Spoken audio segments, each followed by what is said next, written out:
देखिए, जो यहाँ मुझे सूत्रों से जानकारी मिली है उसके मुताबिक महाराष्ट्र सरकार ने, महाराष्ट्र जो कि शुगर उत्पादन करने वाली एक बड़ा राज्य है, उस महाराष्ट्र सरकार ने केंद्र सरकार को चिट्ठी लिखी है और कहा है कि मिनिमम सेल प्राइस यानी चीनी बेचने की न्यूनतम कीमत जो है उसमें बढ़ोतरी करिए। उसने एक रेंज दिया है, वो रेंज दिया है कि ₹3.5 से लेकर के ₹6.5 प्रति किलो तक का बढ़ोतरी करिए। अभी मिनिमम सेल प्राइस ₹31 प्रति किलो है। महाराष्ट्र सरकार ने कहा है कि ₹34.5 प्रति किलो से लेकर के ₹37.50 प्रति किलो के आसपास बढ़ोतरी करिए। जिस चीनी का ग्रेड जैसा है उतनी कीमत में बढ़ोतरी की जाए। और इससे पहले आपको बता दें कि उत्तर प्रदेश ने कभी ₹3 प्रति किलो और नीति आयोग ने करीब ₹2 प्रति किलो चीनी की न्यूनतम कीमत बढ़ाने की वकालत की थी। चीनी की न्यूनतम कीमत बढ़ाने का फायदा यह होता है कि चीनी मिलों को बेहतर कीमत मिल सकेगी चीनी पर, और फिर बेहतर कीमत मिलेगी तो चीनी मिल किसानों को बेहतर तरीके से पेमेंट कर सकेंगे। अब चूंकि महाराष्ट्र ने चिट्ठी लिख दी है, इससे पहले उत्तर प्रदेश ने चिट्ठी लिखी थी, तो दो बड़े राज्यों ने चिट्ठी लिखी है, तो माना जा रहा है कि अब केंद्र सरकार के ऊपर दबाव बढ़ गया है और केंद्र सरकार इस पर फैसला ले सकती है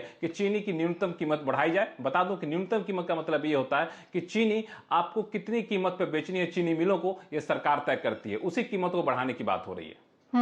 लक्ष्मण, अभी तक तो हमने यहाँ पर एफआरपी भी आते हुए नहीं देखा। यूजली जून के महीने से पहले ही आ जाता है। आई थिंक जो सबसे रिकॉर्ड देरी है वो जून ही है कि एफआरपी इतनी डिले से दिया गया हो, तो वो भी अभी तक नहीं आया। आप ऑफ कोर्स यहाँ पर काफी मिनिस्टर्स से बात करते रहते हैं।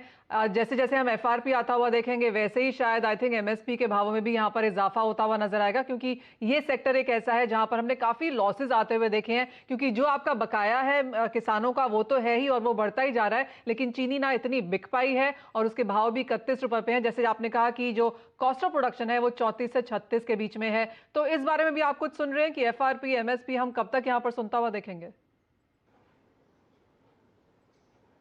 जी बिल्कुल, एफआरपी को लेके प्रस्ताव लगभग तैयार है। आपको पता होगा शायद कि जो कंज्यूमर अफेयर्स मिनिस्ट्री है, फूड मिनिस्ट्री है, उसमें अधिकारियों के स्तर पर एक बड़ा फेरबदल हुआ था। उनके जो मुखिया होते हैं सचिव, दोनों सचिव बदले गए हैं। अब दोनों सचिव ने बदले हैं, नया कार्यभार संभाल रहा है, तो थोड़ा सा उनको समय लग रहा है। और कल रामविलास पासवान जो कि संबंधित मंत्रालय के मंत्री हैं, उनके साथ चीनी के मुद्दे पर करीब 1 घंटे तक बैठक चली और यह भी मुद्दा सामने आया। तो अब मुझे जो समझ में आ रहा है, संकेत मिल रहे हैं, हालांकि अभी तक एजेंडा गया नहीं है, कि बहुत जल्द आप कैबिनेट में एफआरपी का फैसला देख सकते हैं, जिसके तहत सरकार गन्ने की कीमत में एक नई कीमत, नए शुगर सीजन के लिए कीमत तय करेगी। और उसी कीमत के साथ ही आप चीनी की न्यूनतम कीमत में जो बढ़ोतरी की बात मैं कह रहा हूं, शायद उसकी घोषणा हो जाए, क्योंकि दोनों काफी हद तक एक दूसरे से जुड़े हुए हैं। एफआरपी को लेकर प्रस्ताव तैयार है, बहुत जल्द हफ्ते 2 हफ्ते के भीतर इसका ऐलान हो सकता है। और एफआरपी के ऐलान के साथ ही इस चीनी की बढ़ी हुई कीमत को लेकर जो दबाव बनना राज्यों की तरफ से, उस पर भी आप संकेत या फिर ऐलान देख सकते हैं सरकार की तरफ से।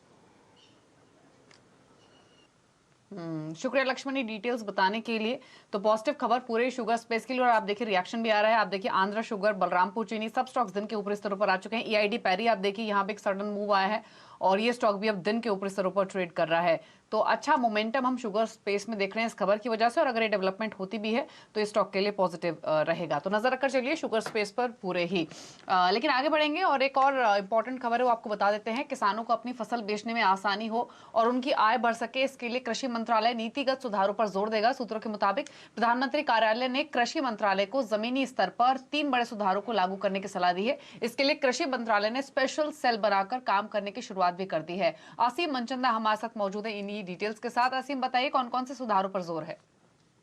देखिए, जो प्रधानमंत्री कार्यालय है उसने एक्सपर्ट से सुझाव मांगे थे कि किस तरह से किसानों को उनकी उपज का सही दाम जो है दिलाया जा सकता है। तो उसमें से 3 सुझाव जो है जिसको कि कृषि मंत्रालय को प्रधानमंत्री कार्यालय ने लागू करने के निर्देश दिए हैं।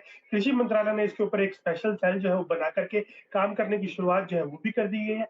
पहला सुझाव ये था कि जो किसान है उनको अपनी वन डिस्ट्रिक्ट वन क्रॉप जो है उसको लागू जो है वो किया जाए। यानी किसान पूरे जिले में एक ही फसल जो है वो उगाए, जिससे कि व्यापारी को काफी आसानी होगी, उसको पता होगा कि कौन सी फसल जो है कहाँ उपलब्ध है और वहां जाकर के वो आसानी से खरीद पाएगा। दूसरा है कि एग्रीकल्चर लॉजिस्टिक में काफी सारी दिक्कतें जो है किसान को आती हैं। एक जगह से दूसरी जगह पर फसल ट्रांसपोर्ट जो है वो नहीं कर पाता है। मंडी में अपनी फसल जो है ट्राली के जरिए ले जाता है, लेकिन दूसरी जगह पर उसको ले जाने में काफी परेशानी जो है का उसका सामना जो है करना पड़ता है। तो एग्रीकल्चर लॉजिस्टिक के अंदर जो है जितनी भी परेशानियां जो है उसको दूर जो है वो किया जाए। और तीसरा ये सुझाव था उसके तरफ से कि एग्री वैल्यू सिस्टम जो है वो क्रिएट किया जाए ऑनलाइन मंडी की तर्ज पर। रीजनल जो है रीजन भाषाओं के अंदर ई प्लेटफॉर्म जो है वो बनाया जाए, जहाँ पे व्यापारी और किसान जो है सीधे सीधे अपनी फसल खरीद और बेच सके। तो इन 3 सुझावों के ऊपर जितने भी दिक्कतें आएंगी वो अगले 1 साल के अंदर अंदर ये स्पेशल सेल जो है वो दूर करेगा और और एग्रीकल्चर सेक्टर के अंदर एक रोड मैप बनाएगा जिससे कि किसानों को उनकी उपज का दाम जो है घर बैठे सही मिल पाए।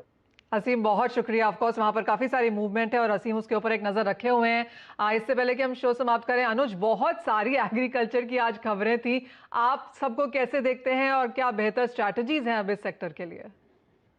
मनीषा जी, देखिए एग्रीकल्चर में देखें तो एडिबल ऑयल जो सेक्टर है वो तो परफॉर्म करेगा ही, क्योंकि जिस तरीके से हमने अपडेट्स देखे हैं और इंपोर्ट को इंपोर्ट ड्यूटी लगाने के लिए बोला गया है, तो मुझे लगता है कि एडिबल ऑयल सेक्टर तो परफॉर्म करेगा ही। साथ में हम स्पाइस सेक्टर को भी देखेंगे, तो हमें लगता है कि सोयाबीन के अंदर इंट्राडे के लिए बाय करके चलना चाहिए। ऊपर में 3950 तक का लेवल देखने को मिल सकता है।